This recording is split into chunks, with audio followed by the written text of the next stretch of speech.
Hey, what's going on YouTube? Mr. Football here, and today we're going to be talking split field coverage in the 4-2-5 defense. So we're going to do some chalk talk sessions here, and I wanted to talk about split field coverages in the 4-2-5 and mostly just focus on one today that I've researched extensively.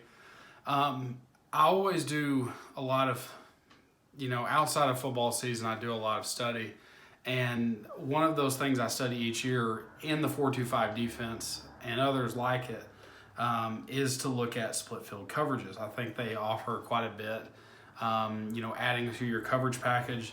I've never really pulled the trigger on installing any of this stuff because I think it's so time consuming. So I just wanted to teach kind of what I know and just kind of add to the simplicity of, kind of what we look for and kind of teach, at least like what we do, what I've changed, and kind of what I believe in. And then also kind of give you a way to call this, because we call this basically in two ways. And so the split field coverage, look, the way you do it is like you've got you essentially have your field side coverage and your boundary side coverage. And so when we make that play call, we essentially give, the strength call, the front, whatever the front is, and then we give the separate, coverage calls. And so we're going to talk about that, how we would do that, and what we're looking at here today is quarters with man on the away side. And so that's going to be essentially the concept that we're looking at here is quarters with man on the back side. So the way that I've got it drawn up, this was what I looked at 2 years ago and kind of what I had drawn up. But I originally scrapped this idea. But basically the key point here is that you're playing quarters coverage, and we'll talk about exactly, what we're looking at here. But we've got our, in my version of quarters a few years ago, it's changed. And when I say quarters coverage, I'm talking pattern reading. Yes, you have the ability to, have four deep defenders, but when I talk quarters, I'm talking, I'm not looking at splitting the field into quarters like you would in cover four. I'm trying to clearly define that for you guys. So when we talk about quarters, we're talking about pattern matching these guys. And so these guys are technically pattern matching, and we're going to go down here and we're going to draw this up down here. But basically what we ended up doing with this, and I'll kind of explain everything, and the overall concept of quarters is your corner and your free safety are reading the release of number two. Now everything else, the way I had it drawn up here, was kind of a spot drop kind of deal. Not what I would be looking for today, in that. But, it's still kind of the same idea. We're going to call it quarters uno standing for one in Spanish. And so we're going to say uno is just going to be cover one or man on the backside. You could tag it man. I just gave it the name uno for one. So let's get down here and let's draw this out just to kind of talk about it. So there's a few things, as far as like changing the lineup. We're still going to play this against a 2x2 set. The one thing that I want to make sure is that we've got everything covered to both sides. One key concept that I like, that I've heard from all colleges and all people that basically talk split field coverage, is that if you're going to run split field coverage to one side, well, obviously you run split field to both sides, but you want to have an extra man to each side. So if they've got 3 to one side, they got trips to one side, you want to have 4 to that side. So you're always going to have one more than the offense can basically throw out there. And so that's the kind of the concept we have. We have 3 players to this side. We have 3 offense players. We've got the number 1, the number 2, and the 3, and the tailback. And then obviously on the away side, we just have 1 and 2 at this moment. Okay, anything could happen. This guy, the tailback, could end up motioning across, but we'll just say for right now he's static right now.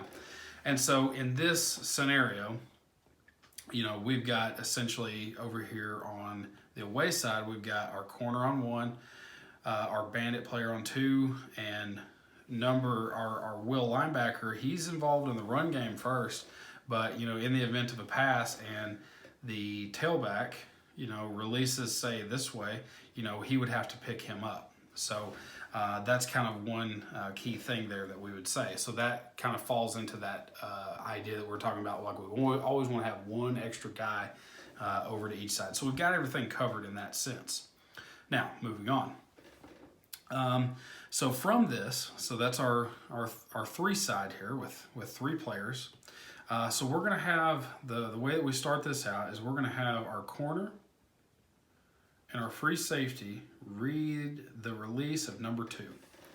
Now their eyes are going to be, locked, from the snap. I would really like my free safety to be more involved in the run first, but he's currently playing at 10 yards. But in the event that we get the pass, he's got time to get his eyes to number 1. And so his rule in this is he's taking number 2 vertical. Okay, so we're going to go ahead and put that down here beside him. He's got number 2. We'll just say vertical. Okay, so when number 2 pushes, if he pushes past our shark player down here, he better just go ahead and take him. All right. And so in the event as well, so that's just kind of like, that's how we're reading this. Now, the other key concept with this is that we've got our number 1 here. Well, if number 1 releases vertical, our corner needs to take vert of number 1 as well. With that, our shark bandit player, our shark right down here, who's kind of sitting in the flat area, he's going to have swing of number 3. So number 3 swings out to the flat. He's going to go ahead and pick him up. All right. Now there's some other scenarios that can also happen here. In the event that we can talk about it. Now, another key concept that could happen is that if number 1 decides, let's just say, let's take this away just for a second. Let's say that number 1 goes in. All right. Well, number 1 drives in. Let's say that they run kind of like a wheel concept. All right. Well, the rule is, if this guy releases vertical within that 5 yard, let's just say within 5 yards, let's say that 5 yards is right here. The corner can go ahead and take number 2 vertical in that way. But when the free safety sees that guy, number 1 go in, it's like that was kind of what I was always, confused on. Do we want this guy to rob? If we were playing true robber coverage, we would have, our free safety, jump this guy. We would have him go ahead and jump number 1 running in. Okay. Number 1 runs a drag across, we'll just kind of pass him off as we go. Like I said, that's a possibility. So what we do here is we put our shark player, our outside safety, involved in getting that. He is the force player on the run. So, if he gets something like this, and you can draw up any route combination here, but, he's ultimately kind of responsible for the flat area, just by alignment. So if there was number 3 to release there, we could have him. Now, your linebackers can get involved here as well. Let's just say, for all intents and purposes here, something like this could happen. We could have, then you start getting into all these different, scenarios. Well, what if number 3 just runs straight down the field? Well, obviously the mic would be, right there with number 3. So really in this concept, we're looking kind of for number 3 to either be involved with, either the shark player getting him or the mic overtaking. So that's kind of that's a long way to explain quarters. I still don't think it's perfect, and to be honest with you, I'm still not there as far as fully buying into quarters and teaching it that way. But that's how I would run the split field. If to be honest, if I was asked to do it like that, that's how we would do it right now based on alignment. Okay.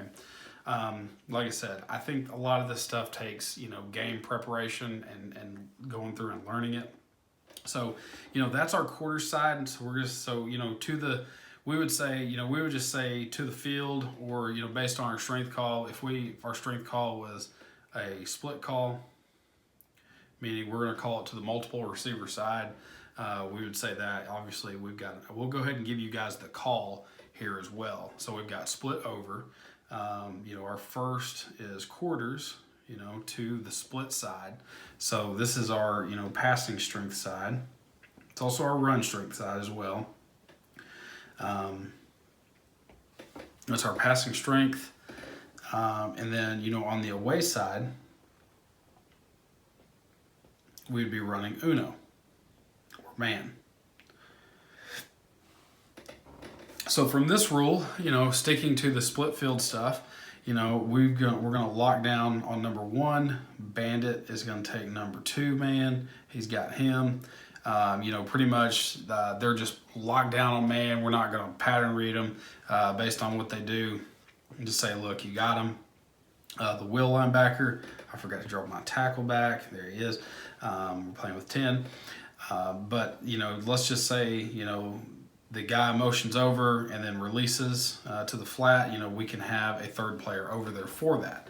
So that ends up working out just for that side. I've messed with, different ways to call, the coverage. And the base way that we would do this, as far as naming off how we would signal this call, or like how we would send this call in, is, obviously we have a split over, like over is our front. We've always done it to where we've signaled in like our strength call. Like we want to dictate where the strength is being set, whether we set it to the field, or we set it to a tight end, or we set it to wherever. We want to do that. So this full call would be split over. We would just call it quarters. We'd call it quarters uno. And what we might even do is for those guys that play on the away side, we may just give them just the call that they need, like just saying uno.